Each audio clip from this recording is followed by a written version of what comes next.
پچھلے ایپیسوڈ میں ہم نے یہ سیکھا، جیسے آپ کسی کے گھر جاتے ہیں نا، یہ کہاں سے لیا تھا، یہ بہت اچھا لگ رہا ہے، اچھا میں اس کی تصویر دیکھ لوں کہیں مل جائے شاید، رائٹ، یا اس قسم کی چیز مجھے چاہیے. تو یہ ہم دیکھتے ہیں. لیکن یہاں پر جنت میں اللہ تعالیٰ بتا رہے ہیں کہ یہ جو فیچرز ہوں گے اس گھر کے اور اس جگہ کے بیٹھنے اس بیٹھک کے، اس میں خوبصورتیاں ایسی ہوں گی جو انسان کبھی خیال بھی نہیں کر سکتا تھا. ما لا عین رأت، جیسے حدیث نے کہا ہے، جو کسی آنکھ نے کبھی دیکھا ہی نہیں. اور یہی عبقرین حسان کے اندر کیپچر کیا گیا ہے. الرحمن علم القرآن. الحمد للہ رب العالمین والصلاة والسلام علی سید الانبیاء والمرسلین وعلی آلہ وصحبہ اجمعین. بسم اللہ والصلاة والسلام علی رسول اللہ وعلی آلہ وصحبہ اجمعین. سورہ الرحمن پر ہماری ڈسکشن کافی حد تک کمپلیٹ ہو چکی ہے الحمدللہ. بس یہ آخری آیت ہے جس پہ ہماری جو ہے وہ مطالعہ اس کا رہتا ہے. تو میں چاہوں گا کہ اس آیت کو سب سے آخر میں لانے کا کیا مقصد ہے اللہ تعالیٰ کا، اور اس میں جو اللہ تعالیٰ کے نام ذوالجلال والاکرام ہیں ان کی کیا اہمیت ہے. اس آیت کی انتہا جو ہے وہ ایک طرح سے انتہا ہونے کے بجائے ایک ابتدا بھی ہے. اور اس کو سمجھنے کے لیے تبارک کا لفظ بہت ضروری ہے. تبارک برکہ سے بنا ہے، اور بریکہ عربی میں جو فعل آتا ہے بریکہ الجمل، وہ جب اونٹ بیٹھ جاتا ہے اور دھس جاتا ہے پوری طرح صحرا کے اندر، اس کو برکہ کہتے ہیں یا بریکہ کہتے ہیں. تو اس سے لفظ نکلا ہے جو چیز سٹیبل ہو اور ایک کے اوپر ایک متراکم ہو، یعنی ایک کے اوپر ایک پائل اپ ہو جائے لیکن ہونے کے باوجود وہ گرے نہ. جیسے بچے بلاکس کھیلتے ہیں نا، ایک کے اوپر دوسرا بلاک لگاتے ہیں، تو جتنے بلاکس لگاتے جاتے ہیں وہ اتنا انسٹیبل ہوتا چلا جاتا ہے. لیکن آپ امیجن کرو کہ آپ کوئی چیز بنا رہے ہو اور جتنا مزید اضافہ کر رہے ہو اتنی وہ سٹیبل ہوتی چلی جا رہی ہے، وہ نیچے سے ہل نہیں رہی، رائٹ. اس میں برکت ہے. پھر برکت میں الزیادہ دون ما کان متوقعا. تو اگر فرض کریں کھانا ہے، وہ ایک انسان کا کھانا تھا لیکن اس کھانے سے 3 لوگ سیر ہو گئے کھا کے، اس کھانے میں برکت تھی. برکت سے مراد ہے کہ اس کا فائدہ توقع سے زیادہ نکلا، اس کا اثر اور اس کی افادیت توقع سے زیادہ نکلی. تو اس میں اسٹیبلٹی کا مفہوم ہے اور توقع سے زیادہ ہونے کا مفہوم ہے، 2 چیزوں کا مفہوم ہے. یہاں اللہ تعالیٰ نے اپنے نام کے بارے میں کہا ہے تبارک اسم ربک، آپ کے رب کا نام مبارک ہو، یعنی کہ اس کے اندر، اور تبارک کا لفظ کلام انشائی اور کلام خبری دونوں طرح سمجھا جا سکتا ہے. انشائی سے مراد ہے مبارک ہو، یعنی کہ آپ اس کو ایک ایموشنلی ایکسپریس کر رہے ہو، جذباتی طور پہ آ کے ایکسپریس کر رہے ہو. اتنی چیزیں سننے کے بعد اللہ کے بارے میں میرے رب کے نام کے ساتھ کتنی توقعات سے زیادہ برکتیں شامل ہیں، اور کتنی ہمیشگی اس کے نام کے اندر ہے، اور اس کی برکتیں کتنی ہمیشہ رہنے والی چیزیں ہیں. تو وہ ایک فیلنگ آتی ہے، وہ فیلنگ کو کلام انشائی کہہ سکتے ہیں آپ. دوسرا ہے کلام خبری، ایک حقیقت بیان ہو رہی ہے. وہ حقیقت کیا ہے کہ اللہ تعالیٰ کا نام ہمیشہ اس کے ذریعے سے برکت آتی ہے. برکت کیا ہوتی ہے؟ مزید سے مزید آتی ہے آپ کی زندگی میں، اور جو کچھ آتا ہے وہ رہتا ہے، ٹھہرتا ہے، وہ غائب نہیں ہوتا. ٹھیک ہے. اب یہ لفظ کہنے کا مقصد یہاں یہ تھا کہ اللہ تعالیٰ نے جو ہدایت نازل کی ہے وہ کہیں جانے والی نہیں ہے. شروع بات ہوئی تھی الرحمن علم القرآن، اس کلام میں بھی برکت ہے. برکت سے مراد کیا ہے کہ وہ اب کہیں ہٹے گا نہیں، وہ غائب نہیں ہو جائے گا. اور دوسرا، اس کے جو فوائد ہیں، اس کے جو اثرات ہیں، اس کے جو منافع ہیں، وہ آپ کے گمان سے کہیں زیادہ نکلتے ہی چلے جائیں گے. عجائب لا تنقضی. اور اس کے بعد اللہ تعالیٰ نے جس طرح ہم ایک جس نعمت کا ذکر کیا تھا اس کے فوائد، جیسے کھیتی کا ذکر کیا تھا، مثلاً کہہ رہا ہوں جی، کھیتی کا ذکر کیا تھا. کھیتی ایسی چیز ہے جو ابھی تک ہے اور اس کے فوائد ابھی تک مزید سے مزید نکلتے ہی چلے جا رہے ہیں، وہ رکے نہیں. تو اگر آپ اس نقطۂ نظر سے، جیسے ہم الرحمن کے زاویے سے باقی تمام صورت کو دیکھنے کی کوشش کر رہے تھے، اب ہم تبارک اسم ربک کے زاویے سے پیچھے جو سارا کلام چلا ہے نا، اس زاویے سے آپ پیچھے باقی صورت کو دیکھ سکتے ہو. اور یہ دونوں ایک طرح سے جس طرح ابتدا ہوئی تھی اسی طرح انتہا ہو رہی ہے. شروع بھی اللہ کے نام سے ہوئی تھی الرحمن، اور آخر میں اس الرحمن کی برکت کے بارے میں، اس کی طاقت کے بارے میں ایک تبصرہ کر دیا اللہ تعالیٰ نے، تبارک اسم ربک، تاکہ ہم بھولے نہ کہ یہ تمام چیزیں صرف اسی وقت سمجھ میں آئیں گی اور ان کی حکمت اسی وقت ہم پر جو ہے وہ واضح ہوگی جب ہم اللہ تعالیٰ کے نام کو سامنے رکھیں. اور میرے نزدیک یہاں اللہ تعالیٰ کا نام اسم ربک، جس کو واضح نہیں کیا گیا کون سا نام اللہ کا، وہ میرے نزدیک سیاق کے حساب سے الرحمن ہی ہے جس کی طرف اشارہ ہو رہا ہے، تبارک اسم ربک. اب اس نام سے ہم سمجھتے ہیں کہ سنت میں بھی ہے، قرآن میں بھی ہے کہ ہم کام شروع کرتے ہیں تو بسم اللہ الرحمن الرحیم کہتے ہیں. تو اس کہنے کی وجہ سے، الرحمن کے نام کا استعمال کرنے کی وجہ سے اس کام میں ہم اسٹیبلٹی چاہتے ہیں کہ وہ کام زائل نہ ہو، اور دوسرا اس کام کی جو خیر ہے وہ ہمارے حساب سے بھی کہیں زیادہ نکلے، اس سے کہیں زیادہ فائدہ ہو ہمیں بھی، اوروں کو بھی، اور ہماری دنیا میں بھی، ہماری آخرت میں بھی. یہ ہوتا ہے کسی کام میں برکت لانا، اور وہ برکت آتی ہے اللہ کے نام سے. تو یہ تو صرف اس کے نام سے ہے، صرف اس کے نام کے ذریعے سے، تبارک اسم ربک ذو الجلال والاکرام. پھر یہاں پر ایک عجیب سٹل سی بات ہے کہ بائبل میں، خاص کر یہود کے مصادر میں، یہود کی کتابوں میں، اللہ تعالیٰ کے ناموں میں سے ایک نام جو بہت ہمارے ہاں اس کا علم کم ہے، وہ ہے رحمان. رحمان یہود کے ہاں موجود ہے. اور رحمان کا لفظ عبرانی زبان میں عربی زبان کی طرح نہیں ہے. عربی زبان میں رحمان رحمت سے مبالغہ ہے، رحیم کا مبالغہ ہے، ٹھیک ہے، ایکسٹریم رحمت کرنے والا. ان کی زبان میں رحمان ذو الجلال کو کہتے ہیں، جس کا جلال بہت ہو اس کو رحمان کہتے ہیں. یہاں پر اس آیت میں اللہ تعالیٰ نے ایک طرح اشارتاً، کیونکہ مکی دور کے یہ انتہا ہے اور یہود بھی سننے والے ہیں، تو اللہ تعالیٰ نے اس نام کے جس مفہوم سے وہ واقف تھے اور جس مفہوم سے عرب پہلے ہی واقف ہیں، دونوں شکاروں کا ایک تیر سے جو ہے وہ شکار کر لیا. کیسے؟ تبارک اسم ربک ذو الجلال. ذو الجلال میں وہ مفہوم زیادہ ہے جو یہودیوں کے پاس تھا. رائٹ. والاکرام، اکرام میں وہ مفہوم زیادہ ہے جو عرب کے پاس تھا. اکرام جو کرم کرنے والا اور جو جنراسٹی کرنے والا، زیادہ سے زیادہ فضل کرنے والا، وہ اکرام ہے، وہ کریم ہے. جیسے رسول صلی اللہ علیہ وسلم سے جب کسی نے رحمت مانگی تھی تو کہا تھا کریم ابن کریم، ابن کریم، رائٹ. وہ آپ خود کریم ہیں، یعنی آپ خود رحمت کرتے ہیں، کرم کرتے ہیں، اور آپ کرم کرنے والے کی اولاد ہیں جو خود کرم کرنے والے کی اولاد میں سے تھے. آپ بھی جو ہیں وہ کائنڈ ہیں، اور کائنڈ کی اولاد ہیں، اور کائنڈ کے پوتے ہیں، رائٹ. تو اسی طرح سے یہاں پر اللہ تعالیٰ نے تبارک اسم ربک ذو الجلال والاکرام میں یہودی اسکرپچرز کی طرف بھی بغیر انڈائریکٹ طریقے سے اشارہ بھی کر دیا اس لفظ سے. لیکن اس میں اور بھی بہت سارے فوائد ہیں، لیکن ان کو سمجھنے کے لیے پیچھے جا کر، کیونکہ یہاں پر جنت کے بارے میں اتنی تفصیل سے بات کی گئی ہے، اور اگر آپ غور کریں تو جنت کی نعمتوں کو اللہ تعالیٰ نے، جو شروع میں اللہ تعالیٰ نے انسان کی نعمتوں کی بات کی تھی نا، ان کے ساتھ بھی جوڑا ہے. یہاں پر کأنہن الیاقوت والمرجان، وہاں پر اللؤلؤ والمرجان، وہاں پر فاکہہ، یہاں پر فاکہہ. تو یہ چیزیں، اور پھر وہاں پر الحب ذو العصف والریحان کہا تھا، الحب والعصف، لیکن یہاں حب سے زیادہ پورے درخت، پورے درخت. وہاں سمندر تھے اور یہاں پر چشمے ہیں، وہاں سمندر، یہاں چشمے. تو ایک کنیکشن بنایا ہے اللہ تعالیٰ نے دنیا اور آخرت کے درمیان. یہ کنیکشن کب شروع ہوا؟ یہ کنیکشن اصل میں قصہ آدم سے شروع ہوتا ہے، اور اس کے بارے میں ایک مختصر بات کر دینا یہاں ضروری ہے میرے نزدیک. وہ یہ ہے کہ الرحمن کو ماننے والے ہم بھی ہیں، الرحمن کو ماننے والے عیسائی بھی ہیں، اور الرحمن کو ماننے والے یہودی بھی ہیں. وہ ہم تینوں اللہ تعالیٰ کو الرحمن مانتے ہیں، لیکن ہم تینوں کا اس کے بارے میں نقطۂ نظر اور ہے. اور قرآن نے اصل میں جو قصہ آدم ہے، اس کو قرآن کے آنے سے پہلے قصہ آدم 3 طرح سے مشہور تھا تاریخ انسان میں، اور اللہ تعالیٰ نے اس کو، ان تینوں کو کریکٹ کر کے جو صحیح قصہ آدم ہے اس کو بیان کیا ہے. زیادہ تفصیلوں میں جانے کے بجائے، ایک تو ہے بائبل کے اندر قصہ آدم، انسان کہاں تھا اور کہاں آیا. وہاں بھی کہتے ہیں جنت میں تھا، زمین پہ آیا.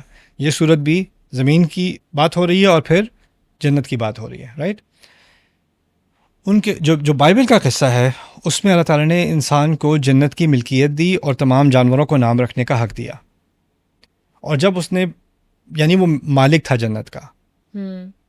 ہمارے ہاں لمن خاف مقام ربہ جنتان ابھی وہ مالک نہیں ہے. یہاں تک کہ قصے میں اسکن انتا تم ٹھہر جاؤ یہاں پر, رہ جاؤ یہاں پر, تمہاری نہیں ہے تم ٹھہر جاؤ یہاں پر. اگر تمہاری ہے تو تمہیں نکالا نہیں جا سکتا. خیر, دوسرا وہاں پر جب انہوں نے ان سے غلطی ہوئی آدم علیہ السلام سے, انہوں نے پھل کھایا ہے تو ان پر لعنت کی گئی ہے بائبل کے اندر.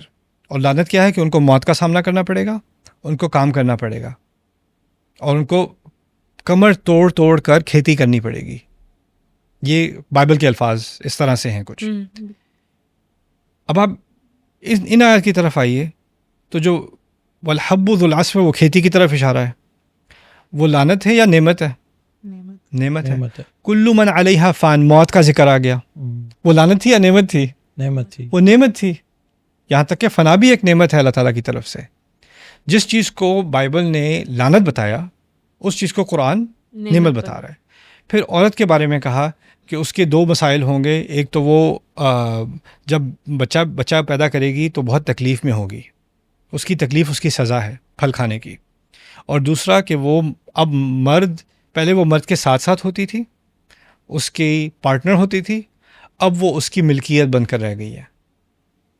اب وہ صرف اس کا جو تعلق ہے وہ جیسے بھیڑ بکری کا ہوتا ہے انسان کے ساتھ وہ ہے.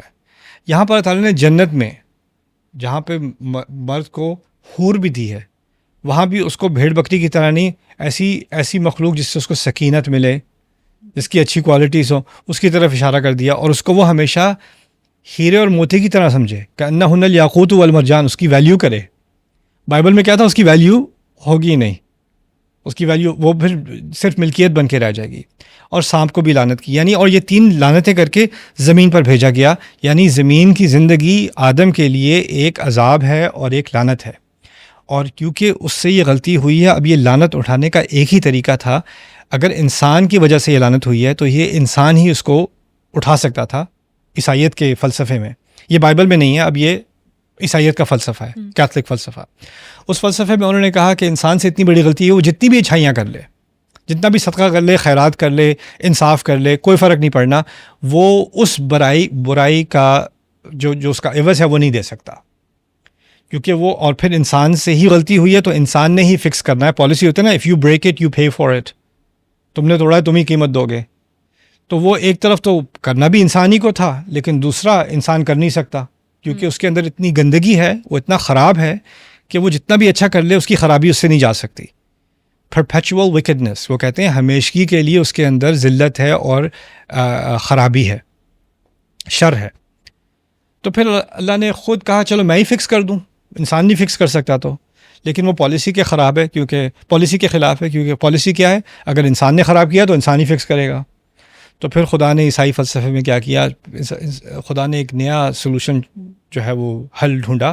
چلو خیر میں ہی انسان بن جاتا ہوں اور میں ہی جا کے اس کی قیمت ادا کر دیتا ہوں. پھر وہ عیسیٰ بن گئے اور انہوں نے اپنے آپ کو ذبح کیا, اور اس وجہ سے فائنلی انسان نے اپنے گناہوں کی جو ہے وہ جو عوض اس کا ہے, اس کی قیمت ہے وہ ادا کر دی.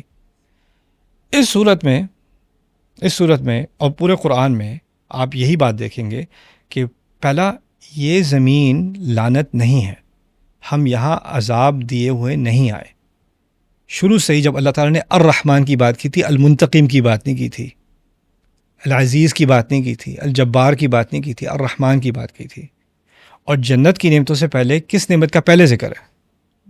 دنیا کی نعمتوں کا ذکر ہے. اور دنیا کی نعمتوں کو اس طرح سے سمجھایا گیا ہے کہ ہم سمجھیں کہ دنیا کی نعمتیں اور جنتوں کی نعمتوں کا آپس میں ایک بہت گہرا کنیکشن ہے. وہاں بھی پودے ہیں, یہاں بھی پودے ہیں, وہاں بھی پانی ہے, یہاں بھی پانی ہے, وہاں بھی ہیرے ہیں موتی ہیں, یہاں بھی ہیرے موتی ہیں. کنیکشن بنایا گیا ہے. کیوں؟ کیونکہ یہ دنیا اس جنت کا ایک بہت کم درجے میں پریویو ہے. یہ نہ ایک جیل ہے, نہ یہ ایک سزا ہے, نہ یہ ایک لعنت ہے. اس طرح سے قرآن نے بائبل کو چیلنج کیا. ان کے ہاں انسان یہاں پر آیا ہے سزا کے طور پر. قرآن میں جو 2 جگہ تفصیلی طور پر آدم علیہ السلام کا قصہ ہے, ویسے تو 7 دفعہ ذکر ہے, لیکن جو 2 جگہ تفصیلی ذکر ہے نا, بقرہ اور آل عمران میں, دونوں میں قصے شروع ہونے سے پہلے اللہ تعالیٰ نے اس دنیا کو نعمت بتایا ہے. هو أنزل من السماء ماء فأخرج به من الثمرات رزقا لكم فلا تجعلوا لله أندادا وأنتم تعلمون. هو الذي خلق لكم ما في الأرض جميعا ثم استوى إلى السماء فسواهن 7 سماوات وهو بكل شيء عليم وإذ قال ربك للملائكة إني جاعل في الأرض خليفة. پھر سورۃ الاعراف میں وَلَقَدْ مَكَّنَّاكُمْ فِي الْأَرْضِ، تمہیں تو زمین میں تمہیں تمکین دی، وَجَعَلْنَا لَكُمْ فِيهَا مَعَايِشَ، تمہیں یہاں اچھے رہنے کی ہر چیز فراہم کی، قَلِيلًا مَا تَشْكُرُونَ، کتنا کم تم شکر کرتے ہو. زمین کو ایسی جگہ بنایا جس کا ہمیں اس کی نعمتوں کا اور اس کی جو اس کے اندر جو چیزیں ہمیں فراہم کی گئی ہیں ان کا ہمیں شکر کرنا چاہیے. اور یہ شکر کی بات کرنے کے بعد کہا ہاں اب یہاں پہنچے کیسے تھے؟ قصہ آدم. اگر یہ کوئی جیل ہوتی، یہ کوئی عذاب ہوتا، یہ کوئی لعنت ہوتی تو بات اس طرح ہوتی، یہاں جو تمہارے موت آ رہی ہے اور جو عورتیں چلا رہی ہیں بچے کو پیدا کرتے وقت، یہ پتہ کیوں ہوا ہے؟ کیونکہ آدم کی غلطی تھی. یہ میں تمہیں آدم کا قصہ سناتا ہوں. پھر یہ بات بائبل سے ٹیلی کرتی، لیکن یہ بات بائبل سے بالکل کانٹرڈکٹ کر رہی ہے. یہاں تک کہ قرآن نے ماں کا جو اونچا مقام دیا ہے، قرآن نے ماں کا کیوں دیا اونچا مقام؟ ماں کو کیا ڈسکرپشن دی ہے قرآن نے ماں کے مقام کی؟ حملتہ امہ وہنا علی وہن وفصالہ فی عامین ان اشکر لی ولی والدیک. یہ کہا ہے کہ ماں جو ہے وہ پریگننسی میں اس کی اتنی تکلیف ہوتی ہے، پھر وہ اس کو پیدا کرتی ہے، پھر وہ اس کو پلاتی ہے، یہ اس کی کرتوت، اس کی ماں کی کرتوت کا عذاب ہے. یہ کہا ہے پورا. یعنی ان کا جو فلسفہ تھا اس کو ریورس انجینئر کر کے اس کو دوبارہ اپنی صحیح جگہ پر لا کر یہاں تک کہ یہ بھی اللہ کی رحمت ہے، اور ماں کے رحم کو تو اپنے رحم سے جوڑ دیا. اور یہ کتنی بڑی کانٹرڈکشن ہے کرسچینٹی کے ساتھ، جہاں ماں کا رحم جو ہے وہ ایک سزا ہے اور یہاں ماں کا رحم الرحمن سے متعلق ہے. تو وہ عیسائی مذہب میں کہتے ہیں گاڈ از لو، خدا محبت ہے. ہم محبت تو ہے لیکن دنیا لعنت میں ہے، اور محبت صرف اس لیے کہ اس نے آ کے اپنے ہی بیٹے کو ذبح کیا ہمارے لیے. یہ ان کا فلسفہ ہے. قرآن نے دنیا کو جنت کے جنت کا پریویو اور جنت کا راستہ بتایا. دنیا سے صحیح طرح سے گزرو تاکہ جنت پہنچ سکو. اور یہ نہیں ہے کہ کسی کوئی بہت بڑی آ کے قربانی دے اور خون بہے اس کے بعد ہی تم جنت میں جا سکو گے. نہیں، لمن خافا مقام ربی، لمن خاف. اب وہاں پر تو ایک پھل کھایا تھا اور اس کی اتنی بڑی قیمت کہ تمام انسانیت لعنت میں، اور پھر جب قیمت ادا کرنی بھی ہو تو کسی انسان کو اپنے آپ کو ذبح کرنا پڑے گا، ٹارچر ہونا پڑے گا، تب جا کے اس کی قیمت ادا ہوگی. قرآن میں کیا ہے؟ یہ قریش رسول کا انکار کرتے ہیں، یہ قرآن کا مذاق اڑاتے ہیں، یہ اللہ کے ساتھ استہزاء کرتے ہیں. یہ کوئی ایک پھل کھانے سے کہیں بڑا گناہ ہے نہیں. تو اگر اس گناہ کی اتنی بڑی قیمت ہے تو اس گناہ کی تو بہت ہی بڑی قیمت ہونی چاہیے اس سے پہلے کہ یہ معاف ہو سکے. اور کیا کہا؟ نہیں بس تم خوف لے آؤ، اب غلطیاں ہو گئیں جو ہو گئیں، خوف لے آؤ، 2 جنتیں تمہاری. بلکہ آدم کے قصے میں بھی کیا ہوا؟ زمین پہ آ گئے. اب زمین پہ آ گئے، اب تو پھنسے. میری اور میری جنریشنز آنے والی نسلیں سب لعنت میں رہیں گی. نہیں، فتلقى آدم من ربه کلمات فتاب علیہ، الفاظ دیے، توبہ قبول کر لی.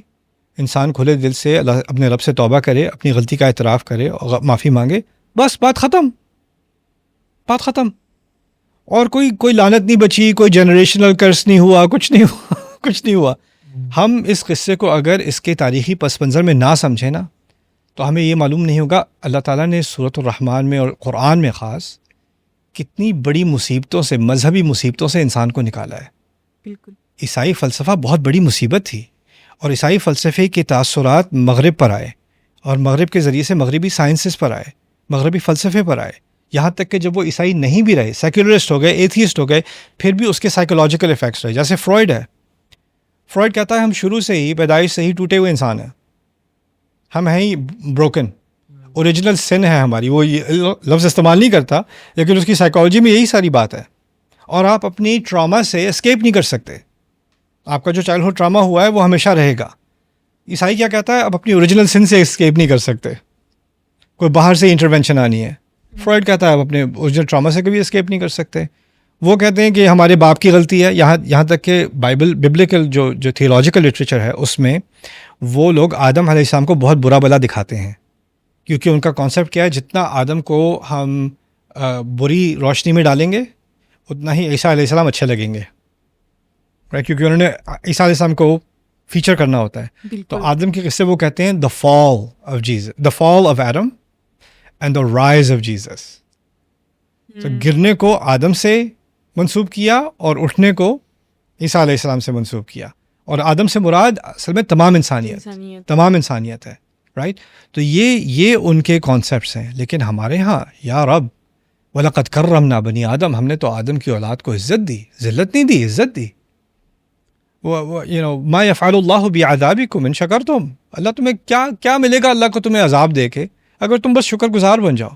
یہاں بھی اونچی اتنی اعلیٰ توقعات دینے کے بجائے بس اللہ کا نام لو، اس کا شکر گزار بنو، اس کی برکت کو مان لو، تبارک اسم ربی کا، اور اس کے پھر اس کے کرم کے مستحق ہو جاؤ گے.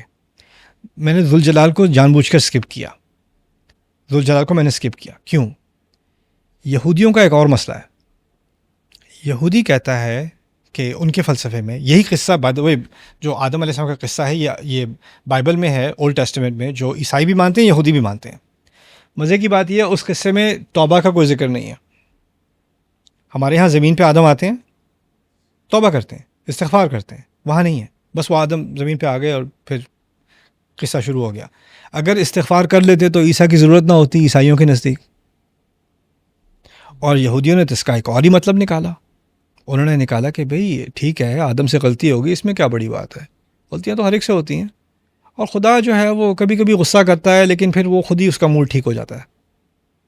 وہ بعد میں ایک دفعہ اس کا ٹیمپریچر ہائی ہوتا ہے اور وہ اٹھا کے اس نے زمین پہ پھینک دیا، ٹھیک ہے، لیکن بعد میں اسی نے پھر زمین پہ ہمیں کھیتی باڑی بھی دے دی اور نعمتیں بھی دے دی اور سلطنت بھی دے دی، یہ بھی دے دیا، یعنی کہ وہ خود ہی ٹھیک ہو گیا. اور اسی طرح بنی اسرائیل بھی، ہم بھی آدم کی طرح ہی ہیں. ہم کبھی اللہ کی بات نہیں مانتے، وہ غصہ کرتا ہے، ہمیں وہ نکال دیتا ہے، ملک بدر کر دیتا ہے، اور پھر بعد میں وہ خود ہی ٹھنڈا ہو جاتا ہے اور پھر وہ ہمیں دوبارہ نعمتیں دے دیتا ہے، ہم سے وعدے بھی کرتا ہے. تو ہمارا ایک لو ہیٹ ریلیشن شپ ہے خدا کے ساتھ. ان کو بھی استغفار کی کوئی ضرورت نہیں ہے. کہتے ہیں استغفار، عیسائی کہتا ہے استغفار کا فائدہ ہی کوئی نہیں، تو معافی کے لائق ہو ہی نہیں تم. یہودی کہتا ہے استغفار کی کوئی ضرورت ہی نہیں ہے، کوئی ضرورت نہیں ہے، کیا ضرورت ہے شکر گزاری کی. میں تو خدا کبھی کبھی بہت انفیئر ہو جاتا ہے، خواہ میں ادھر سے نکال دیا ادھر سے نکال دیا، بس وہ ہے ہمارے ساتھ، کبھی کبھی اس کا جو ہے نا ذرا ادھر ادھر ہو جاتا ہے اس کا موڈ. تو اس لیے ہمارا اس کے ساتھ ذرا کمپلیکیٹڈ ریلیشن شپ ہے، لو ہیٹ ریلیشن شپ ہے اس کے ساتھ. اس طرح کی بات ریبائز نے لکھی، اس طرح کی بات یہودی لٹریچر میں آپ کو ملے گی، رائٹ. اللہ تعالیٰ نے جب قرآن ہمیں دیا اور ہمیں دنیا اور جنت کا کانسیپٹ دیا، تو پہلی بات تو یہ جنت کا راستہ اتنا کمپلیکیٹڈ نہیں ہے. بالکل. تم یہ سمجھ کے شروع کرو کہ میں تو شروع سے ہی گناہ میں ہوں اور میں کبھی معافی کے لائق ہوں گا ہی نہیں، کیونکہ میں تو اپنے باپ کی لعنت سے چلتا چلا آ رہا ہوں، رائٹ. یہ کانسیپٹ اللہ نے اریز کر دیا. کل مولود یولد علی الفطرہ فطرت اللہ التی فطر الناس علیہا. حدیث میں آ گیا تمام انسان فطرت پر پیدا ہوئے ہیں، اور پھر قرآن میں آ گیا یہ اللہ کی فطرت ہے جس سے اللہ تعالیٰ نے انسان کو خود بنایا ہے اور اس کے اندر نور ڈالا ہے، اس کے اندر یہ روح ہے، وَنَفَخْتُ فِيهِ مِن رُوحِي. تو یہ انسان کو لبریٹ کر دیا اللہ تعالیٰ نے اس کانسیپٹ سے کہ ہم مستحق ہیں ہی نہیں. دوسری طرف لا تقنطوا من رحمت اللہ ان اللہ یغفر الذنوب جميعا. میرے جو بندے گناہ کرتے رہے ہیں اور اپنے اوپر ظلم کرتے رہے ہیں، سن لو اللہ کی رحمت سے کبھی مایوس مت ہونا، اللہ تمام گناہ معاف کر دے گا. لا تقنطوا من رحمت اللہ. رحمت اللہ سے کون سا نام اللہ کا نکلتا ہے؟ الرحمن. انسان کہ اب میں گناہ گار ہو چکا ہوں، مجھ سے غلطیاں ہو چکی ہیں، چھوٹے گناہ ہوئے، بڑے گناہ ہوئے، اب تو میرے کسی کام میں برکت ہوگی ہی نہیں. میرے بھائی تمہارے کام میں برکت ہونے نہ ہونے سے صرف ایک مسئلہ ہے، وہ کیا ہے؟ کیا تم نے اللہ تعالیٰ کے نام کی طرف رجوع کیا کہ نہیں؟ کیا تم واپس الرحمن کی ہدایت کے پاس آئے کہ نہیں؟ کیا تم الرحمن علم القرآن کے پاس آئے کہ نہیں؟ یہ تبارک اسم ربی کا ہے. آپ کہیں بھی ہوں آپ وہاں سے مزید آگے بڑھ سکتے ہیں. اگر انسان الرحمن کو پکڑ لے تو وہ جہاں بھی ہو، برکت سے مراد کیا ہوتی ہے؟ اسٹیبلٹی اور مزید زیادہ. تو میں نیچے سے نیچے بھی پہنچ گیا ہوں، اگر میں الرحمن کو پکڑ لوں تو کیا ہوگا؟ میری زندگی میں اسٹیبلٹی آ جائے گی، برکت آ جائے گی، اور پھر میری خیر بڑھتی چلی جائے گی، میں بھی پروان کرتا چلا جاؤں گا. مجھے یرفع اللہ الذین آمنوا منکم والذین اوتوا العلم درجات. اللہ درجات اٹھاتا رہے گا، اٹھاتا رہے گا، اٹھاتا رہے گا، یہاں تک کہ جب بالکل سب سے زیادہ مایوسی کی تصویر قرآن نے کھینچی ہے سورۃ النور میں کہ کوئی سمندر کی تہ میں ڈوب رہا ہے، اذا اخرج یدہ لم یکد یراہا فمن لم یجعل اللہ لہ نورا فما لہ من نور. وہاں بھی کوئی اتنے گناہوں میں ملوث ہے کہ اس کی تشبیہ دی جا رہی ہے کہ وہ سمندر ایک بادل چھائے ہوئے ہیں، بارش ہو رہی ہے، طوفان ہے، پہلے ہی روشنی نہیں ہے، اور وہ سمندر کی تہ تک ڈوبتا چلا جا رہا ہے، یہاں تک کہ اس کو تقریباً اپنا ہاتھ نظر نہیں آتا. نہیں یار. یہ نہیں کہا اس کو ہاتھ نظر نہیں آتا، کہا ہے تقریباً نظر نہیں آتا. اور اس تقریباً میں اللہ تعالیٰ نے پھر امید کا دروازہ کھلا رکھا، کیونکہ اگر تھوڑا سا بھی نظر آ رہا ہے، تھوڑی سی لائٹ ابھی بھی رہ گئی ہے، ابھی بھی تمہارے پاس سیلف اویئرنیس ہے. تو یہ ہے میرے نزدیک جو جنت کا کانسیپٹ ہے یہاں پر، یہ اس کا راستہ اللہ تعالیٰ نے کھول دیا ہے. تم اس تک پہنچ سکتے ہو، اس تک پہنچنا اتنا مشکل نہیں ہے. یہود کہتے ہیں ہمیں جنت کی ضرورت ہے ہی نہیں، ہم اسی دنیا کو جنت بنا لیں گے، اور اللہ تعالیٰ نے اگر یہاں اتنا دیا ہے تو وہاں بھی دے ہی دے گا. اور اگر غصہ بھی کرے گا، جس طرح یہاں ٹیمپرری غصہ کرتا ہے پھر دوبارہ ٹھیک ہو جاتا ہے، اگر وہاں بھی غصہ کرے گا تو ایام معدودات، کچھ دن کے لیے کرے گا پھر چھوڑ دے گا. تو یہ ایک ذہنیت ہے جو مسلمان کو متاثر کر سکتی ہے. ہم اپنے آپ کو یہودی نہیں کہتے، لیکن ہمارے اندر اس طرح کی ذہنیت آ سکتی ہے کہ اگر چلیں اللہ تعالیٰ غصہ کریں گے بھی تو کتنا کر لیں گے، مسلمان ہیں بالآخر، رائٹ. تو وہ یہودی سکنس ہو گئی. دوسری طرف کیا ہوا کہ اب بائی دا وے اگر آپ یطوفون بینہا و بین حمیم آن میں ایک دن کے لیے بھی جائیں تو کیا ایک دن برداشت کر سکو گے؟ انہا ساعت مستقرا و مقاما. وہ عارضی طور پر جانے کے لیے یا ہمیشہ جانے کے لیے وہ بہت بری جگہ ہے. ہمارے اندر یہ ذہنیت ہے ہی نہیں کہ چلو کچھ دن کے لیے تو سہ لیں گے. یہ یہودی سکنس تھی. عیسائی سکنس کیا تھی؟ ہم تو قابل ہی نہیں ہیں اس مغفرت کے، اور اگر آخرت کی نعمتیں چاہیے، آخرت کی نعمتیں چاہیے. کیتھلکس نے کیا کیا؟ اگر آخرت کی نعمتیں چاہیے تو دنیا کی ساری نعمتیں بادشاہ کو دے دو، چرچ کو دے دو، خود بھوکے مرو، کیونکہ تمہیں تو جیزس ملے گا آخر میں. ابھی تم دو، بس صدقہ دو اور دعا کرو، تم یہی دو کام کرو، رائٹ. وہ کیتھلکس کا سولوشن تھا. اس کا ایکسٹریم ریاکشن ہوا پروٹیسٹنٹس کا سولوشن. وہ کیا تھا؟ بس دنیا والے بن جاؤ، جتنی دنیا ہوگی وہی دلیل ہے کہ اللہ تم سے خوش ہے. رائٹ. ہم نہ اس ایکسٹریم پہ گئے، نہ کیتھلک ایکسٹریم پہ گئے، نہ پروٹیسٹنٹ ایکسٹریم پہ گئے، نہ جوئش ایکسٹریم پہ گئے. اللہ تعالیٰ نے ہمیں درمیانی راستہ دیا ہے، اور یہی اللہ تعالیٰ کی بہت بڑی رحمت ہے کہ ہمیں میزان دیا ہے. عقائد میں ہمیں میزان دیا ہے.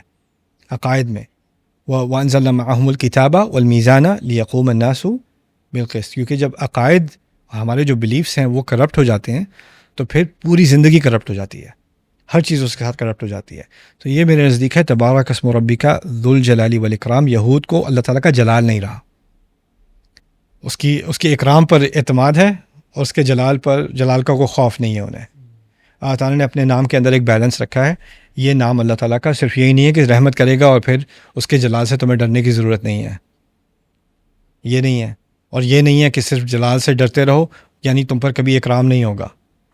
دونوں کو اکٹھا کر دیا ہے. اسی لیے اس صورت میں ذوالجلال کی طرف اگر آپ جنت اور قیامت کا دن اور جہنم کو دیکھیں گے تو آپ کو ذوالجلال یاد آئے گا، اور اگر آپ جنت کو دیکھیں گے تو الاکرام یاد آئے گا. تو دونوں چیزیں ایک ساتھ بیلنس ہو گئیں اللہ تعالیٰ کے اس عظیم نام کے اندر. استاد، اس بات سے اب مجھے یہ اندازہ ہو رہا ہے کہ جو پہلی دفعہ اس سورہ میں ذوالجلال والاکرام آیا تھا وہ دنیا کے خاتمے یعنی قیامت سٹارٹ ہونے سے پہلے آیا بالکل. تھا، رائٹ. اور اب یہاں پہ یعنی وہاں سمجھ آتی ہے آپ کہ آپ اللہ تعالیٰ یاد دہانی کرانا چاہتے ہیں کہ جو باقی رہے گا، ٹھیک، جس سے ملنا ہے یا باقی رہے گا وہ ذوالجلال والاکرام ہے. اب یہاں پہ جنت مل گئی، کلائمیکس مطلب ہو گیا سب، اب یہاں پہ ذوالجلال کی کیا ضرورت ہے؟ لہ الحمد فی الاولی والآخرہ. دو ہی حقیقتیں ہیں نا ہماری، ایک دنیا کی حقیقت، ایک آخرت کی حقیقت. اور اللہ کی حمد وہاں بھی ہے اور یہاں بھی ہے، رائٹ. تو وہ ذوالجلال والاکرام جو وہاں تھا وہی یہاں پر ہے. تو اللہ تعالیٰ نے ایک کنٹینیوٹی دکھائی ہے، کنسسٹنسی دکھائی ہے ان دونوں دنیاؤں میں، رائٹ. جس طرح نعمتوں میں ہے، رائٹ. اور ایک چھوٹا ایسے کلیریفیکیشن کے لیے ہے سوال کہ یہاں پہ تبارک رب کا کیوں نہیں ہے، یعنی اسم بیچ میں کیوں آ رہا ہے؟ میرے خیال سے الرحمن کی وجہ سے. اچھا، اس سے ایک مینٹل کنیکشن ڈائریکٹلی بنانا تھا سورت کی ابتدا سے، ٹھیک. اور اس کے ذریعے سے ایک حکمت ہمیں یہ سمجھا دی جو میں کہہ رہا تھا کہ اب ہمیں پوری صورت کو صرف الرحمن کے زاویے سے نہیں دیکھنا، تبارک اسم ربی کیا کے زاویے سے دیکھنا ہے، تاکہ اس کی حکمت اور سامنے آ جائے، اس کی خوبصورتی اور سامنے آ جائے، رائٹ. تو اس طرح سے اللہ تعالیٰ جو ہے اپنی آیات کو جوڑتے ہیں، احکمت آیاتہ، سیتے ہیں اکٹھا. تو اس آیت کو آخری آیت سے سیدھا اسی نسبت سے آخری بات اب کر لیتے ہیں کہ سورت کا نظم کیا ہے، اس کی آرگنائزیشن کیا ہے. پہلی چیز اس میں سمجھنے کی یہ ہے کہ اگر آپ اس کو مختلف طریقوں سے سمجھا جا سکتا ہے، لیکن پہلی سب سے آسان چیز یہ ہے کہ جہاں یہ بات شروع ہوئی تھی وہیں ختم ہو رہی ہے. الرحمن سے شروع ہوئی تھی اور الرحمن سے ہی ختم ہو رہی ہے، تبارک اسم ربی کا ذو الجلال والاکرام. اور اللہ تعالیٰ نے جو انسان کو بنایا اور اس کو قرآن سکھایا اور انسان کو بنایا، اس میں اللہ تعالیٰ کا اکرام بھی ہے، اور اس کی وجہ سے اللہ تعالیٰ کے جلال کو بھی سمجھنا چاہیے. تو وہ جو الرحمن کی پہلی مینیفیسٹیشنز تھی نا، وہی یہاں آخر میں بھی آ رہی ہیں. ان تبارک اسم ربی کا ذو الجلال والاکرام. اسم کون لیتا ہے؟ جس کے پاس بیان ہوتا ہے. اسم بیان کا فیچر ہے. اور بیان کیا تھا؟ قرآن تھا پہلے، پھر انسان جو بیان والا ہے، ذو بیان ہے، علمہ البیان ہے. تو ایک کنیکشن بن گیا ہے شروع اور آخر کا ان الفاظ میں. اگر ہم نے واقعی اللہ تعالیٰ کے نام کی جلالی ظاہر کرنی ہے، تو اس کے نام کی جلالی یعنی اس کی جلالی سب سے بہترین کہاں ظاہر ہوگی؟ قرآن میں، قرآن پڑھنے والے میں. بالکل رائٹ. اسی لیے بسم اللہ الرحمن الرحیم. رائٹ. تو یہ جو پہلا حصہ ہے صورت کا اور یہ آخری حصہ، یہ آپس میں ایک طرح سے سلے ہوئے ہیں. پھر اللہ تعالیٰ نے اپنی دو طرح کی نعمتوں کا ذکر کیا ہے، دنیا کی نعمتیں اور آخرت کی نعمتیں. یعنی دوسرا مضمون دنیا کی نعمتیں ہیں، اور بعد میں جو آخری مضمون ہے وہ آخرت کی نعمتیں ہیں. اور پھر درمیان میں صورت کے وہ لوگ جو اس دنیا کی نعمتوں کا صحیح سے شکر نہ کر سکے اور اس وجہ سے آخرت کی نعمتوں سے محروم ہو گئے، ان کا ذکر ہے. تو یہ چیزیں درمیان میں آ گئیں، قیامت اور جہنم درمیان میں آ گئیں. تو شروع ہوئی رحمان سے، ابتدا اور انتہا رحمان سے، اور پھر دنیا عارضی نعمتیں اور مستقل نعمتیں، اور پھر یہاں تک کہ عذاب میں بھی عارضی عذاب قیامت کا دن اور مستقل عذاب جہنم. عارضی اور مستقل، اسی طرح جیسے دنیا عارضی تھی اور جنت مستقل ہے. اسی طرح ایک اور زاویے سے دیکھا جائے تو جو ڈرانے والی بات ہے، قیامت کا دن ڈرونا ہے، لیکن جہنم اس سے بھی زیادہ ڈرونی ہے. بالکل. تو دو درجے ہو گئے ڈر کے. رائٹ. اسی طرح پہلی دو جنتیں خوبصورت ہیں اور اگلی دو جنتیں اس سے بھی زیادہ خوبصورت ہیں. تو ایک تسلسل ہے کلام کے اندر، اور ایک نسق ہے، ایک طرح سے چیزیں جڑی ہوئی ہیں جس سے بات خوبصورتی سے سامنے آتی ہے اور اس کی آرگنائزیشن دماغ میں رہتی ہے. رائٹ. الحمدللہ. اللہ تعالیٰ اس کوشش کو قبول کرے، اور جن لوگوں نے ان دروس کو سنا ہے، ان ڈسکشنز کو سنا ہے، ان کو اپنے کلام کے اور نزدیک لائے. اللہ تعالیٰ ہمیں توفیق دے کہ ہم اس کے کلام کو، اس کی ہر آیت کو اچھے سے اچھے طریقے سے سمجھ سکیں، اس سے اپنے دل پر اثر لے سکیں، اپنے عمل پر اثر لے سکیں. اس کے ذریعے سے اپنے رب کی محبت میں اضافہ ہو، اپنے نبی کی محبت میں اضافہ ہو صلی اللہ علیہ وسلم. اور میری خاص امید ہے کہ یہ جن لوگوں نے یہ سفر ایکسپیرینس کیا ہے، وہ لوگ اب قرآن کے شدائی بن جائیں. یعنی قرآن کی ہر ایک صورت کو ایک سفر سمجھ کر، جس طرح ہم جنت کا ایک سفر کر رہے تھے، یہ بھی باغ ہے اللہ کا. ہر صورت اللہ کا ایک باغ ہے. اس باغ کی سیر کرنا شروع کر دیں، 1 سورہ ایٹ اے ٹائم، ایک سورہ لے کر اس کے ساتھ تحمل کے ساتھ ایک گہرا تعلق قائم کرنے کی کوشش کریں. انشاءاللہ تعالیٰ ہمارے فہم میں، ہماری ہدایت میں، ہمارے شکر میں، ہمارے صبر میں، ہمارے میزان میں، ان سب میں اللہ تعالیٰ برکت ڈالے. بارک اللہ علیہ ولکم. السلام علیکم ورحمۃ اللہ وبرکاتہ. تم دونوں کا بہت بہت شکریہ. بہت اچھا کام کیا تم نے. الحمدللہ. قرآن کو سمجھنے کا ایک نیا انداز، جہاں آپ آیت کے الفاظ سے لے کر اس کے معنی، تدبر اور گہرائی تک سفر کرتے ہیں، اور قرآن سے تعلق آپ کا اپنی مطابق اور مستقل رہتا ہے. مختصر اور واضح تشریح جس سے آپ پڑھ بھی سکتے ہیں اور سن بھی سکتے ہیں. کسی بھی آیت کے بارے میں سیدھا سوال کیجیے اور استاد نعمان کے ساتھ قرآن کو مختلف زبانوں میں گہرائی کے ساتھ سمجھیے. تو آج ہی ڈاؤن لوڈ کریں revealed.bayyinatv.com.